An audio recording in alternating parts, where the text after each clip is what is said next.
In this episode, I'm going to show you one of the practicing perspective tools called the ASquare, perfect for handling disagreements in life.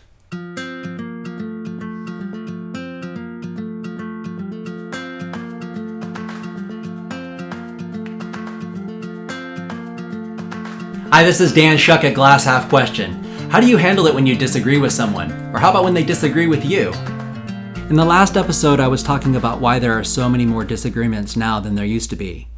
First, the rise of democracy and consumerism from Yelp to world politics. Second, the age of egalitarianism, not done, but much closer to giving everyone equal rights to voice their opinion. And third, technology. We each have almost unlimited ability to find information and share information, including our disagreements. All of these things are not going to change anytime soon, and the age of disagreement is just going to continue to grow, so we'd better learn to be good at it. And I don't just mean having a thick skin. Such a stupid expression. Why does having thicker skin make emotional problems hurt less? I also don't just mean finding ways to be more polite when we disagree, although that seems to be a more natural outcome for people who are learning how to successfully disagree. The Practicing Perspective ASquare Tool gives you a technique for how to be successful in your disagreements. This doesn't always mean winning the argument, although that is often the case. Really, this is more about learning how to avoid the argument part of the disagreement whenever you can, so that you can find ways to benefit from the disagreement. When these turn into ugly, contentious arguments, it can be harder and harder to find any benefit in the disagreement, and in fact, there can be a fair amount of emotional damage. If you want to learn more about the ways to find beneficial outcomes in your disagreements, check out some of the other episodes in this series. Today, we're going to talk more about this technique for disagreeing. This uses a little square like this with 4 important sides: awareness, agreement, amplification, and addition. With this technique, you can at least try to avoid the 5th A, which is argument. To use this tool, you need to think a little bit about the fundamentals of practicing perspective. Disagreements happen to all of us, but some people seem to be able to productively disagree, while other people seem to just argue and get angry. If I'm really honest with myself, I'm not sure I'm really just one of those types. You probably aren't either. You can probably remember a time when you had a terrible disagreement and where you handled it terribly. You might also be able to come up with examples where you had a good, friendly debate with someone and maybe even learned something. Those are 2 very different perspectives, and that's what I talk about here on the Practicing Perspective series, how you can use the power of perspective to change your life for the better. This is all introduced in a really simple way in my children's book for grown-ups, which you can find on Amazon or barnesandnoble.com or right on the www.glasshalfquestion.com website. It makes a good gift for anyone you know that needs help with this idea of perspective. It's also the kind of thing you might need to look at again from time to time, which is why I try to put it in this simple picture book format. When we are comparing our perspectives with one another, we are bound to find that we have disagreements about how we see the world. We tend to bond and communicate more effectively with people who have perspectives that are similar to our own, and have a very hard time with people who have perspectives very different than our own. When it comes to disagreements, this is almost always a matter of having a different perspective than someone else. Remember that each of us has our own perspectives, our own vision of what is truth. Perspectives are built upon our understanding of facts, but also built upon our existing perspectives. For example, if you already have a perspective that your boss is unfair, you may use that perspective along with some additional facts about how that person talks to other coworkers to form an additional perspective that the boss doesn't like people. Often these perspectives are opinions. Opinions are a particular type of perspective. All opinions are perspectives, but not all perspectives are opinions. We each have perspectives about the world that we don't really even realize we have. They are relative to who we are and where we are, but they're not necessarily facts.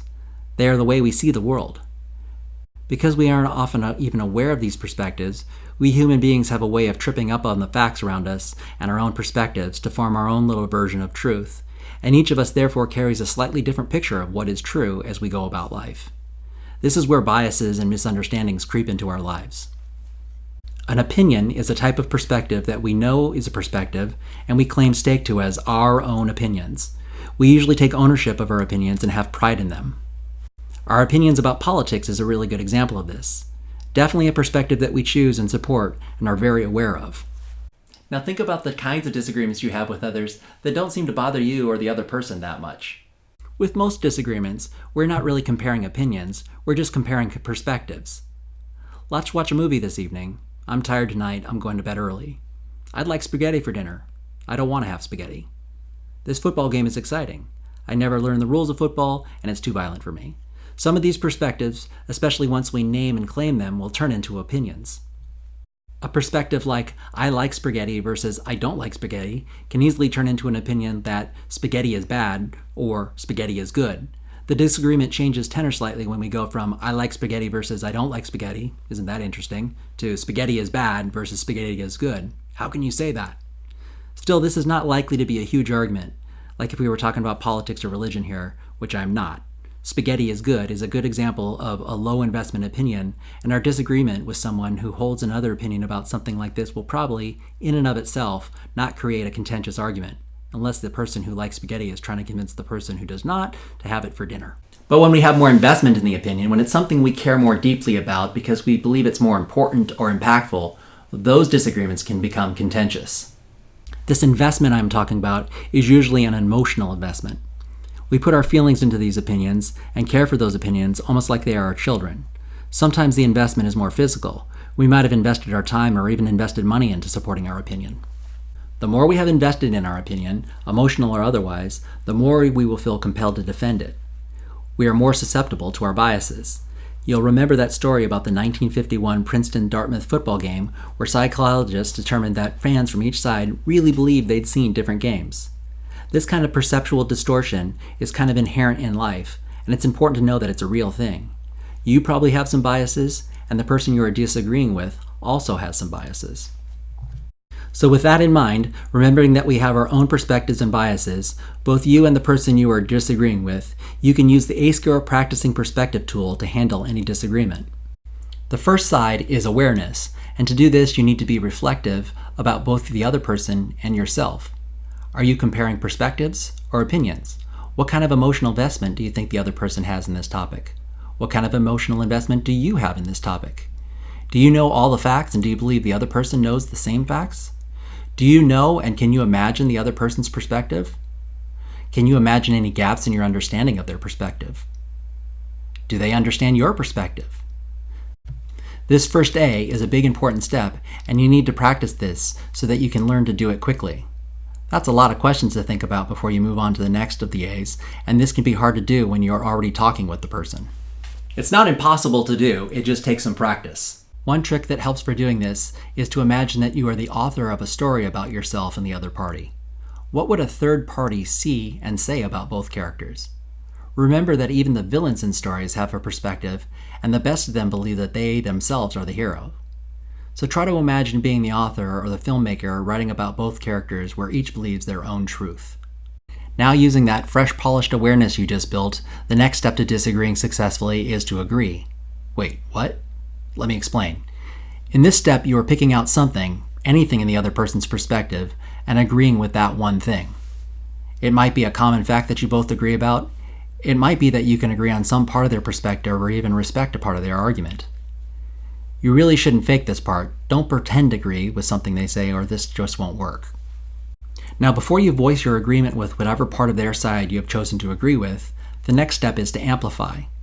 To amplify, pick up on some aspect, even a single word, about the point you agree with, and elaborate on what you agree about. Yes, I agree about this point, and furthermore, this is a valid point because... This step does two things for you. It buys you a little time to think about the other person's perspective and position, and the other thing it does is it gives you some credibility with the other person. It tells them that you are actually listening to them. This is one of the big challenges with disagreements. We are so often forming our own counter-arguments that we don't actually listen to the other person. These two steps of the A square, agree and amplify, are amazingly effective. We've become so used to people not listening when we are disagreeing with them that when someone does this and demonstrates they're listening, it's kind of disarming. Now, this final side of the A squared is important to get right. Our natural tendency is to do a subtraction here. That's a pitfall. Subtraction basically kills the work you just did with the first three A's. So what is addition versus subtraction? It's as simple as the difference between the words and versus but. If you use your awareness to determine some point of agreement that you can amplify and follow that up with a but statement, it basically negates the value of what you've just accomplished. I see your point about this part, but I think something else. The sincerity of your amplified agreement goes right out the window when you use a term like but or however, and so that's why I call this subtraction. On the other hand, if you follow up your three A's with and, That's easy to remember. This is all about A words. You get a much better result. I see your point about this, and I have some additional perspective to share.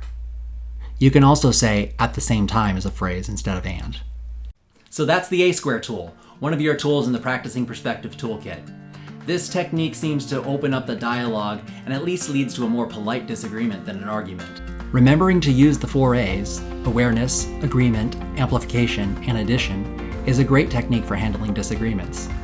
You'll need to practice using it to make it useful.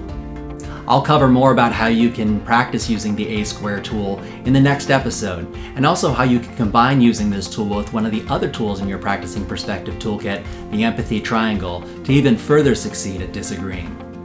You can find out more about the tools and get my content at www.glasshalfquestion.com, and to remember to subscribe or follow here.